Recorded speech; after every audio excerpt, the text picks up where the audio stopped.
Morning, welcome back to your own channel. আশা করছি তোমরা সবাই খুব ভালো আছো, আমিও খুব ভালো আছি। আর আজকে অক্ষয় তৃতীয়া, সুন্দর করে বেলফুল ফুটেছে সকালবেলা। এখন বাজে হচ্ছে 5টা।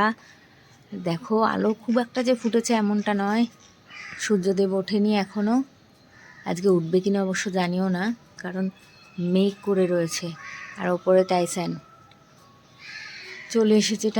টাইসানের বাবার সাথে ওই যে ওপরে গেছে, মনে হয় পটি পেয়েছে, ওর পটি করতেই মনে হয় গেছে।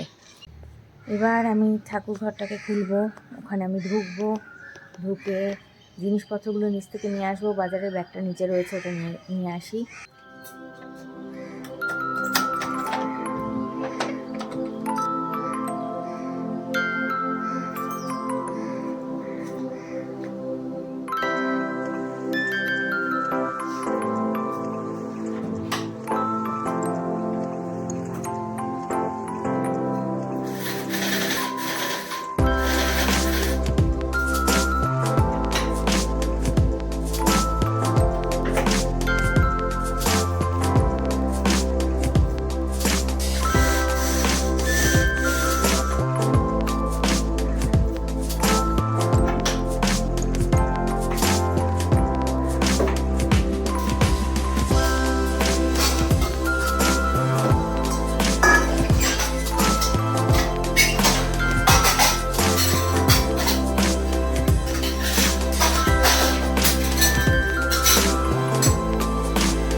এই চালটা ফ্রিতে পেয়েছিলাম মধুর সাথে, মা এটা দিয়েছিল, বললো এটা দিয়ে কর। পুরো ভাঙা চালগুলো, এ দিয়ে কখনোই ভোগ দেওয়া যাবে না। ওই চালটা ঢালতে গিয়ে দেখলাম পুরো ভাঙা 2-8 সেজন্য আবার আমি নিচে ঘরের থেকে চাল নিয়ে এলাম। আমার ইচ্ছাই ছিল প্রথম থেকে যে আমি ঘরের চাল দিয়েই করব, কিন্তু মা বলছিল না, ওটা যখন পাওয়া গেছে ফ্রিতে তো ওটা দিয়েই কর। কিন্তু ফ্রিয়ের চাল যা হয়, মা লক্ষ্মী গ্রহণ করতে চাইছে না। পুরো 8খানা, প্রত্যেক কটা দানা 8খানা, সেটা দিয়ে তো ভোগ করা সম্ভব নয়। সেজন্য আবার আমি আমাদের চালের ড্রামের থেকেই নিয়ে এলাম চাল, আর যেমনটাই আছে।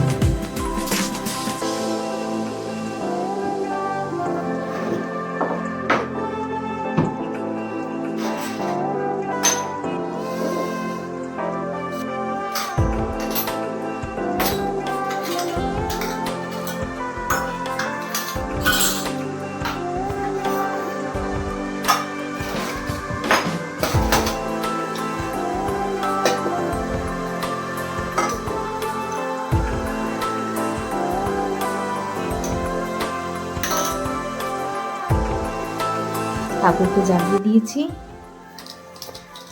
এবারে আমি ভোগের দিকে চলে যাব। আদি বাবা ফুল আনবে, তারপরে ফুল দেবে। আমি গাছে যে কটা পেরেছি, ভালো বেলপাতা বড় বড় হয়েছে সেগুলো দিয়েছি, তুলসী মঞ্জরি দিয়েছি, এগুলো দিয়েছি। আর আদি বাবা ফুল এনে ভালো করে ফুল দিয়ে সাজিয়ে দেবে। আর ততক্ষণে ভোগটা করি, ভোগ দিয়ে তারপরে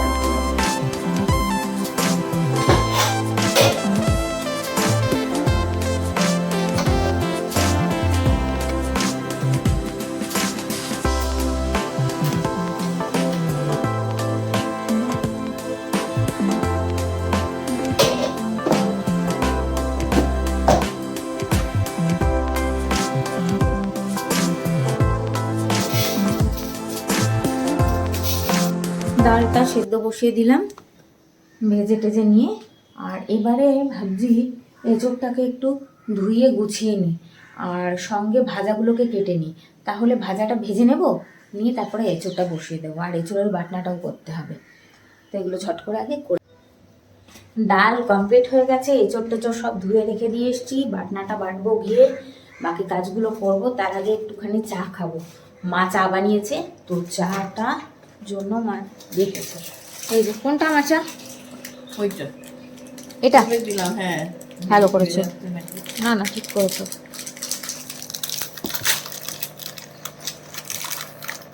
এই চাটা খাই, খেয়ে তারপরে বাকি কাজটা করবো। মা আমায় দুটো বিস্কিট দেবে?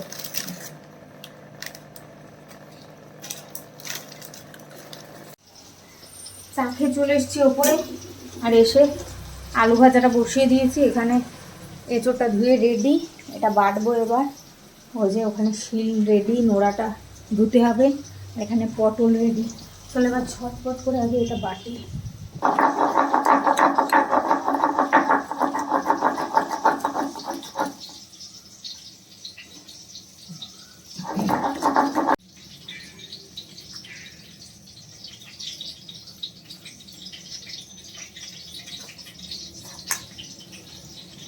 এঁচোড়টা বসিয়ে দিলাম, এখানে হাঁড়িতে জল বসিয়ে দিয়েছি।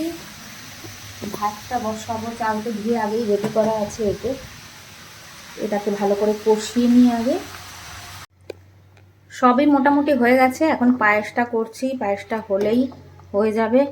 আর ওখানে মাছ চলে এসেছে, মাছটা ভেজে দিতে হবে। আর এখানে ভাত রেডি, মোটামুটি সব রেডি হয়ে গেছে। ওই যে দেখো ওখানে পায়েস রেখে দিয়েছি আমি। আর এখানে মাছ ভাজা চলছে। মাছ ভাজা কমপ্লিট হলে ভোগটা বাড়বো। আর ওর বাবাও ততক্ষণে এসে যাবে, হয়তো এক্ষুনি এসে যাবে আমার রেডি হওয়ার আগে। একটু মাছের ঝোলও করবো, কারণ এতগুলো মাছ তো, এতগুলো মাছ দিয়ে শুধু মাছ ভাজা হবে না, একটু কাঁচা ঝোল করব। তো তোমরা অনেকেই ভাবছো যে আমি কেন পুজোতে মাছ দিচ্ছি। আমরা অ্যাকচুয়ালি বাঙাল, আমার শ্বশুরবাড়ি বরিশাল। তো ওদের নিয়ম আছে মা লক্ষ্মীর পুজোতে, যেহেতু আমাদের মহা মা লক্ষ্মী, তো সেজন্য মাছ দিয়ে পুজো দিতে হয়। পুজো কমপ্লিট হয়ে গেছে, দেখো ভোগ দিয়ে দেওয়া হয়েছে। মাছ ভাজা, ভাত, লেবু, এটা হচ্ছে এঁচোড়, ডাল, চাটনি, মাছের তেল, আলু ভাজা, পটল ভাজা, আর এখানে কাঁচা মাছের ঝোল। তো এই দিয়ে ভোগ দেওয়া হয়ে গেছে।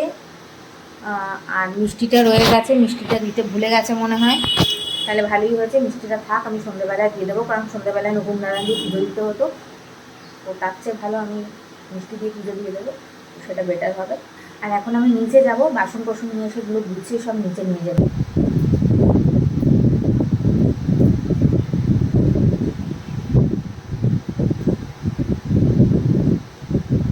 নিয়ে যাবো। হ্যাঁ, মাছ আছে এখানে, দেখো অনেকগুলো পুরো আছে, আর দুটো বোধহয় ভাজা আছে, একটা ল্যাটা আছে। দাম না যেটা ইচ্ছা।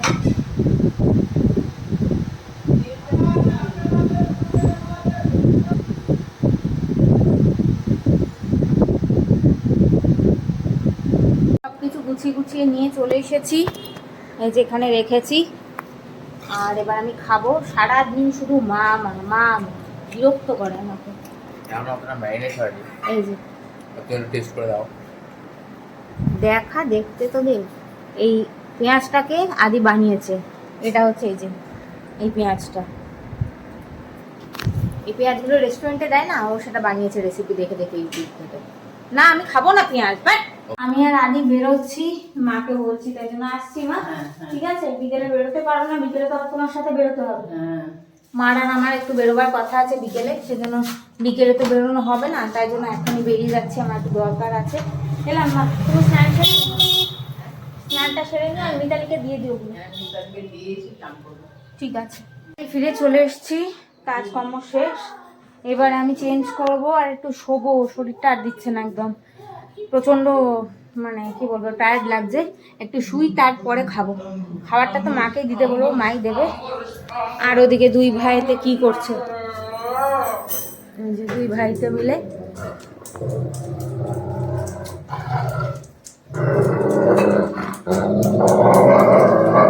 বাবা ওর জ্বর এসছে, তো ওর জ্বর এসছে, কেন এরকম করছিস?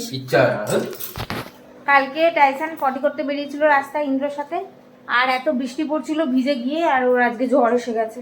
শরীরটা ভালো নেই, সকাল থেকে ঝিমিয়ে ঝিমিয়ে মতন আছে।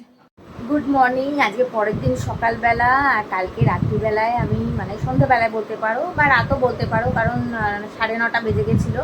আমি ঠাকুর ঘরে গিয়ে লুচি আর ছোলার ডাল করে ঠাকুরকে সন্ধ্যের ভোগটা দিয়েছি, দিয়ে আর সকালবেলা মিষ্টিটা অরিন্দম দিতে ভুলে গেছিলো ঠাকুরকে, তো সেটা দিয়ে প্রথমে আগে আরতি করে নিয়েছিলাম, তারপরে লুচি আর ছোলার ডাল করে ঠাকুরকে ভোগ দিয়ে তারপরে নেমেছি। রাত্রিরে খেয়ে উঠেছি তখন 11:30। সত্যি কথা বলতে ভিডিও করার কথা না, তখন আর মাথাতেই ছিল না।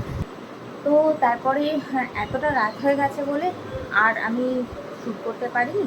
তো তারপরে জাস্ট ডাইরেক্টলি আজকে সকালবেলা শ্যুট করছি। আর এখন দেখো বিছানার চাদরটা পাল্টাবো, তো বিছানার চাদরটা গুটিয়ে দিয়েছি। এবারে নতুন চাদর যেটা কিনেছিলাম, তো অলরেডি একটা ওঘরে পাতা হয়ে গেছে। আগে তো পেতেছিলাম একটা, কালকে না পরশু দিনকে একটা পেতে দিয়েছি এই ঘরে। আর কালকে ভেবেছিলাম এই ঘরটা পাল্টাবো, কিন্তু কালকে আর সময় পাইনি। আমি সকাল থেকে এত ঠাকুর ঘরে ব্যস্ত হয়ে গেছিলাম, তো সময় পাইনি। সেজন্য ঠিক আছে, কোনো ব্যাপার না, আজকে পাল্টে দিচ্ছি। আর চলো ব্লগটা আমি এখানেই শেষ করছি, কারণ নেক্সট ব্লগটা আবার এখান থেকেই শুরু হবে। তো যদি এই ব্লগটা ভালো লেগে থাকে তো লাইক, শেয়ার আর সাবস্ক্রাইব করে দিও, কমেন্ট করতে ভুলো না। আবার একটা নতুন ব্লগের সাথে দেখা হচ্ছে, ততক্ষণের জন্য টাটা, বাই বাই।